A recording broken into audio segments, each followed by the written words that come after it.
Well, hello, everyone. Hope you're doing well. Thank you so much for joining us for this online message this weekend at Deep Rivers Church. I have in my hand a recently folded up worship guide. Let me walk our way through it. First thing, our mission of the month are Ruslan and Archie. They are missionaries that we support in Ukraine, so we're going to be having a report on them. Time for local missions. It's also the time, I should say, for the winter fling at the end of the month. January 30th is the big winter fling. Traditionally, we go and we pass out cookies. So we are gathering up volunteers, collecting up volunteers who can bake some cookies for us. We pass out around 2,000 cookies every year. So if you are interested in baking, next time you're here in the building, sign up. I guess you can let us know, and then we got to get you a cookie kit and you'll be all set.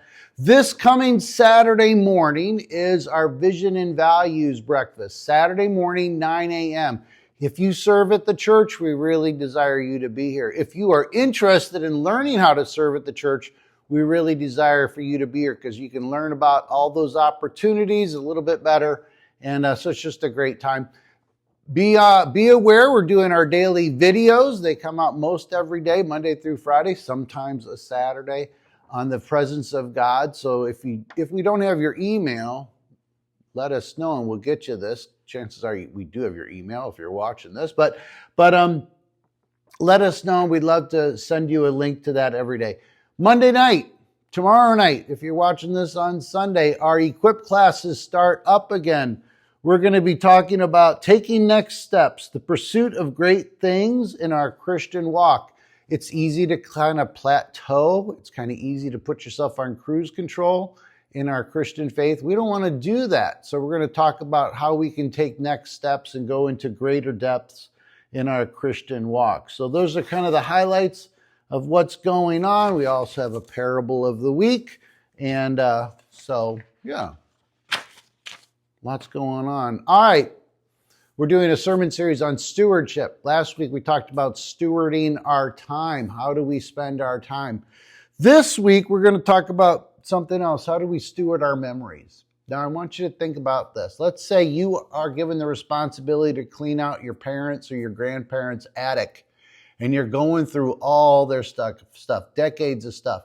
And in there you see photos. In there you see all kinds of old things, mementos, all kinds of cool things that are from the past, all right? Some of those things are going to make you smile, but some of those things might sting a little bit because the past is dealing with all kinds of blessings and things that will make us smile, but also sometimes the past got some hurtful things in it. Here's the point. As stewards, we have a biblical call to steward our memories well. Again, we just don't steward time and money. We also have to steward our memories. How about this? Managing the echoes of our yesterdays. How about that, a quote? We all have echoes from yesterday. Some are good and they make you smile. Some of those things might sting a little bit. Why is it important to steward our memories well? Proverbs 4:23 says this: guard your heart, for everything you do flows from it. Memories shape our hearts. All of our experiences, our attitudes, the way that we approach things, most oftentimes are influenced by the past. So it's important that we deal rightly, that we manage these echoes of yesterday, if you will, because they can shape our hearts and our attitudes. So we need to learn how to deal with them in a godly way. Here's the first point. God instructs us to remember the good things from the past. Remember God's faithfulness. In fact, in some ways, we need to build altars of gratitude. We're told to remember the good works of our God, not just for nostalgic reasons, not just so we can get together and celebrate the past, but because it actually acts as a fuel for our faith. Deuteronomy 8:2, God said this: remember, or technically Moses, I guess, remember how the Lord your God led you in the wilderness these 40 years. It's important that we remember God's faithfulness to us in the past. Again, what were their memories? They got manna, fell from the sky. They got water from rocks. They saw a drowned Egyptian army. They had a lot of great memories. Why did they need to remember them? Because it reminded them of God's character as they entered into the promised land, which again was a scary thing. Right before they entered the promised land, Joshua 4, 6 through 7, again, they're told to build an altar with 12 stones. In the future, when your children ask you, what do these stones mean? Tell them that the flow of the Jordan was cut off before the Ark of the Covenant, so the Ark could pass through the Jordan River. It's not just a pile of rocks. It's a chance for them to steward memories. It's so they could point the future generation back to God's power and God's faithfulness in the time. So here's a quick question for you. I mean, what are your stones? When has God provided for you? And it's important we take some time to steward those memories, whether it's in prayer. You know, our prayer times needs to be more than just a long list of things we want from God. It means reflecting back on God's faithfulness. Sometimes journaling, writing things out. I know that's not for everybody, but I'd ask you to consider it. And then sharing it with others, how important it is that we share God's faithfulness with one another. Chances are, when I'm giving this message live tomorrow, I'm going to go back and talk about how this building that I'm standing in right now is the fulfillment of a prophetic word that we had when we were 8 weeks old, meeting at the middle school. Somebody said that God was going to provide us a historic building. I need to remember that story because it's so encouraging. Psalm 77, 11 through 12 says, I remember the deeds of the Lord. I remember your miracles of long ago. I will consider all your works and meditate on all your mighty deeds. Not just think about it in a passing way, but meditate on them. Again, remembering builds gratitude, it builds trust, and it prevents us from forgetting God's track record when things get hard, when trials come. All right, but we need to beware because there is something to be aware of. I don't want to say a downside, but if we're not careful, good memories can also become idols. When we long for the good old days instead of looking forward. We're going to talk about that in just a few moments, how we can kind of idolize the past. So we need to remember the past, let it fuel our faith, but we can't worship it and idolize it either. In fact, Ecclesiastes 7:10 says, do not say, why were the old days better than these? For it is not wise to ask such questions. So we need to steward the good well, use past glory to glorify God, but not to escape the now or to complain about the present. So I got two examples of people kind of falling into what we could call a good times danger. The first one is Joshua. That past success in the good can give us a self-confidence that is kind of unwarranted and undeserved. Joshua chapter 7 tells the story. After the miracle victory found in chapter 6 at Jericho, the people of Israel, they became overconfident and they suffer a defeat at a much smaller city named Ai. Spies were sent again to this much smaller city, and they come back and say, not all the people need to go. Only 2,000 to 3,000 men. They could take care of it. Joshua followed the advice of the spies without seeking God. In Jericho, previous chapter, if you remember the story, he explicitly followed God's instructions, but here he doesn't even ask God what we should do. They assumed that their past success meant future success. They were not relying on God anymore. So sometimes the good things, good times, good success stories kind of lead us to a sense of independence instead of dependence. Their overconfidence, and again, their lack of dependence on God from their recent triumphs of the good. These victories, again, can breed presumption when we credit ourselves rather than God. The episode warns against relying on our past successes instead of the ongoing reliance that we should have on God. Here's the second story. It's very similar. It's kind of the story of King David, and maybe you could call this the story of an overconfident king. 2 Samuel 11:1. You're probably familiar with the story. It says, at the time when kings go off to war, David sent Joab with the king's men and the Israelite army. They destroyed the Ammonites, besieged Rabbah, but David remained in Jerusalem. Now, you know the rest of the story. He falls into temptation with Bathsheba, and you know, the story goes pretty sideways from there. Why did David stay behind? Why did he not go with his army? You know, there's no noble reason why he stayed. There's no spiritual reason why he stayed. He simply chose to stay home in the comfort of Jerusalem. And why? I mean, there's a hint here. Throughout his life, David is known as the warrior king. He's a warrior and he's a king. He's always headed up the troops. He's always been hands-on as a leader. But yet at this particular time, in the height of, and this is the hint, in the height of his wealth, in the height of his power, he became secure. And he delegated the job to Joab. David neglected his calling and his responsibility to be this warrior king. It's interesting. David made great decisions before he was king. And after he became king, he starts making some really awful decisions. Before he was king, he was afraid, or let's use the word dependent on God. But now as king, he's experiencing good times, and this only made him comfortable. So we need to remember the good times, let them fuel our faith, but we also need to hold that in a right balance and not worship the past, all right?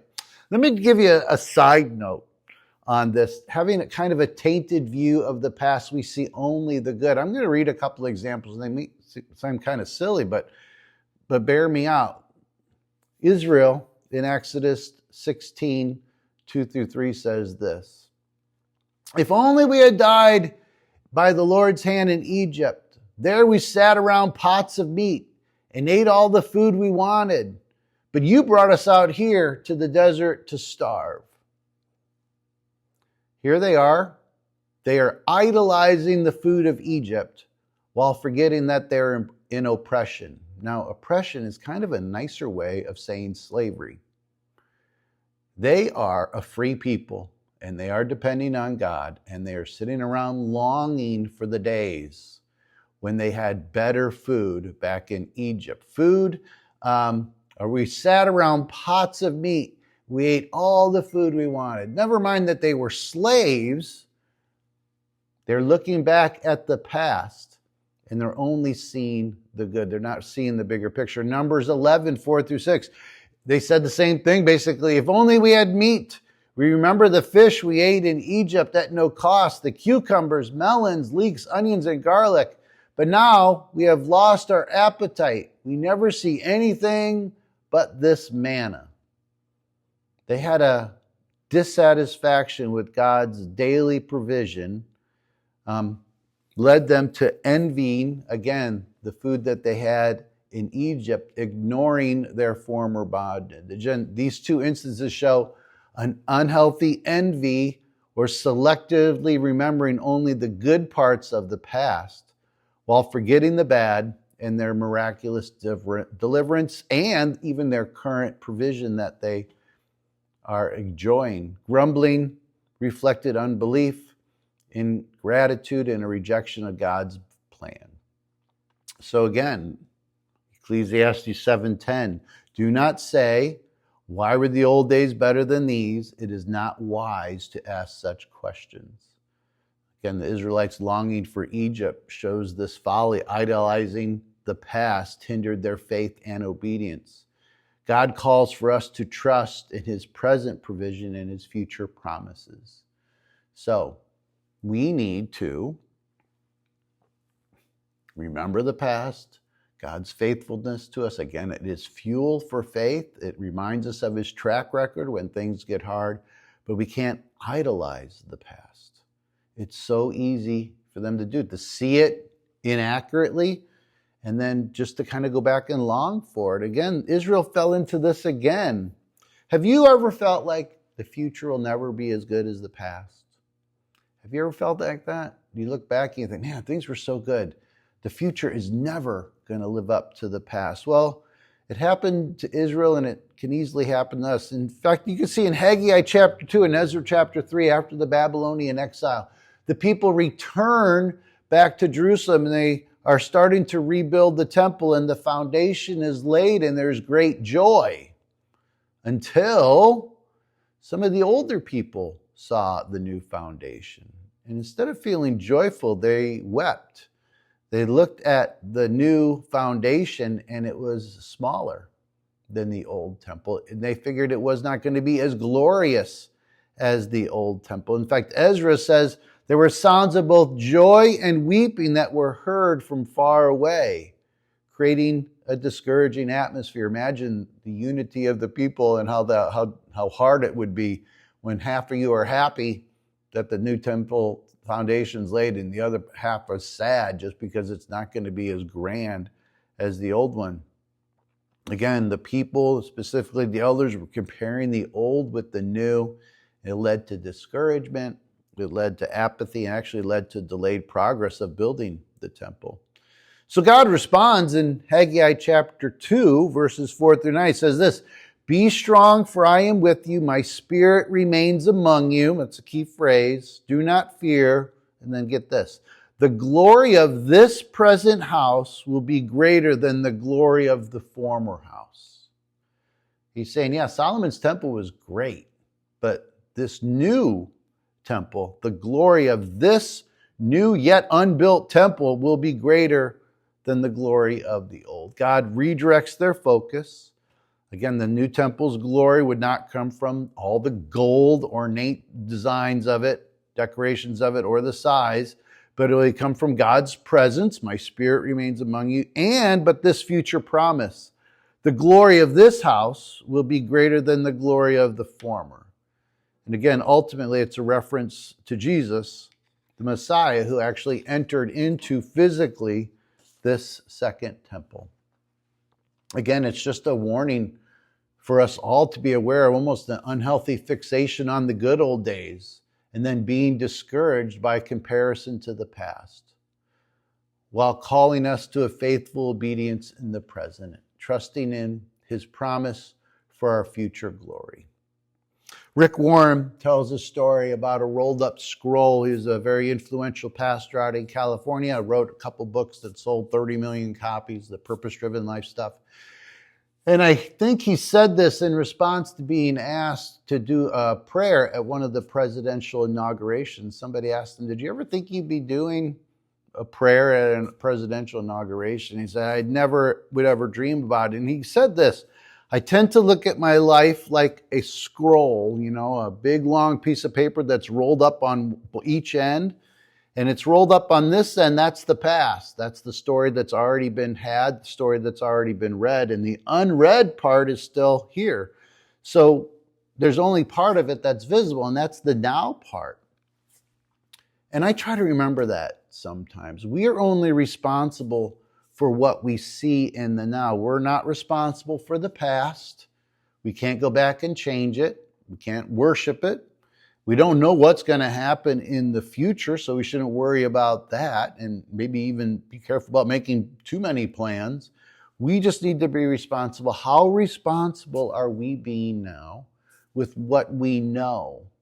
Not being worried about the future and not being too worried or focused on the past. I always appreciate that. So again, a real super quick review. Stewarding the good past, it means remembering the good. It's fuel for our faith.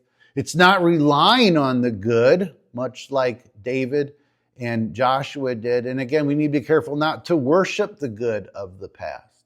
Remember the story when Lot and his wife are leaving the cities as they're being destroyed, Sodom and Gomorrah? What happened to Lot's wife?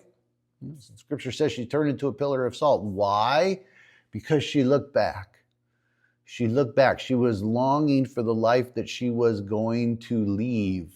Okay, so it's important for us not to look back at the past in some ways. Now comes a little bit of the harder part.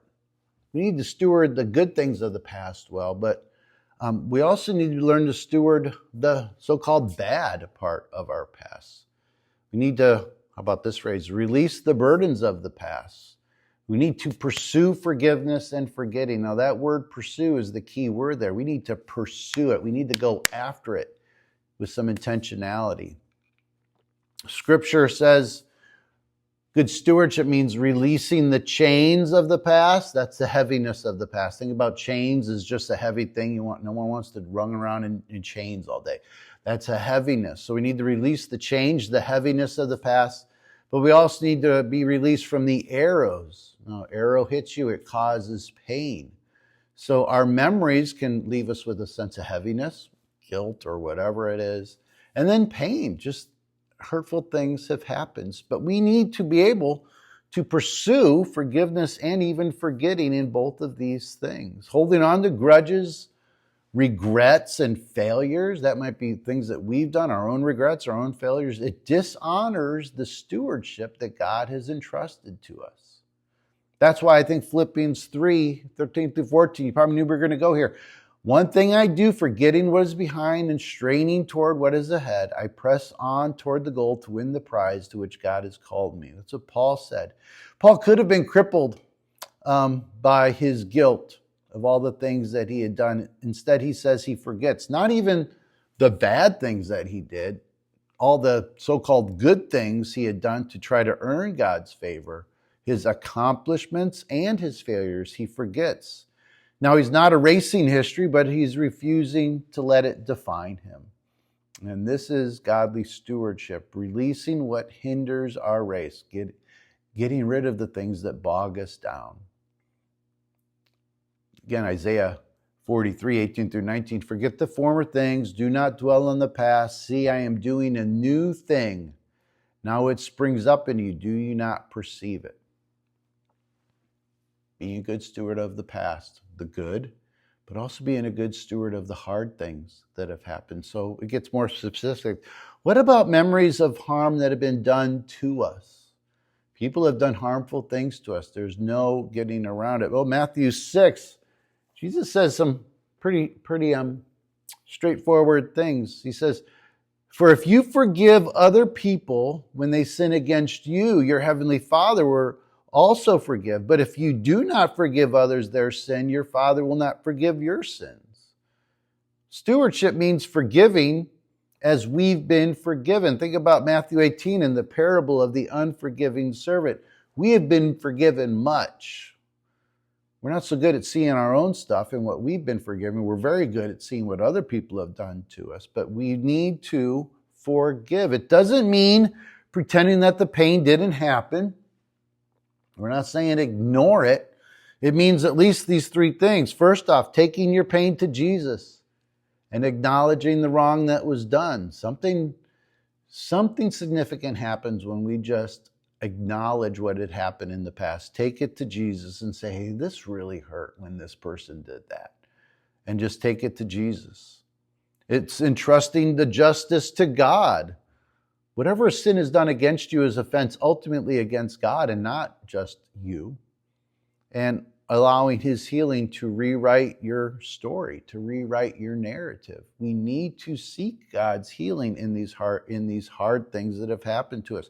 When we seek his healing, then we're going to be able to experience forgiveness when people have hurt us, and we'll be able to better forget.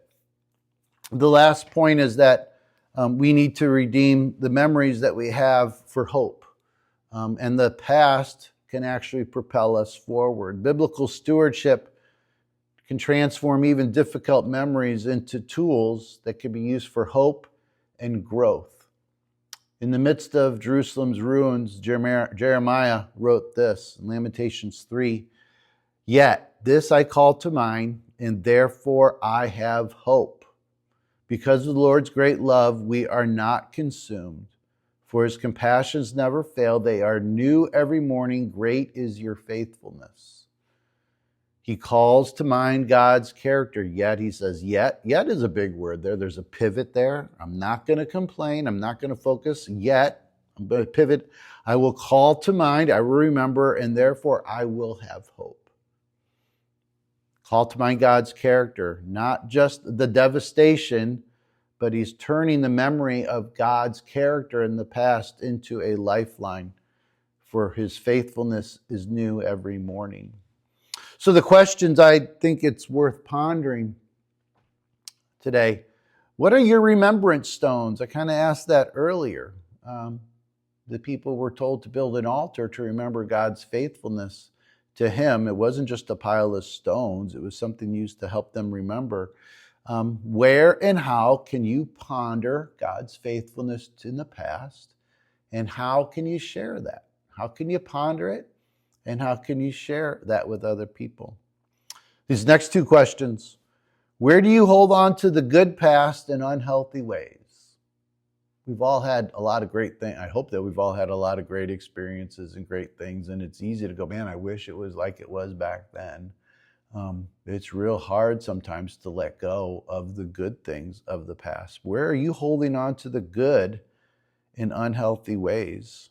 And then the opposite is also true. Where do you hold on to the bad past in unhealthy ways? So stewarding our memories, again, it goes back to being responsible with both the good and the bad things that we have happened to us.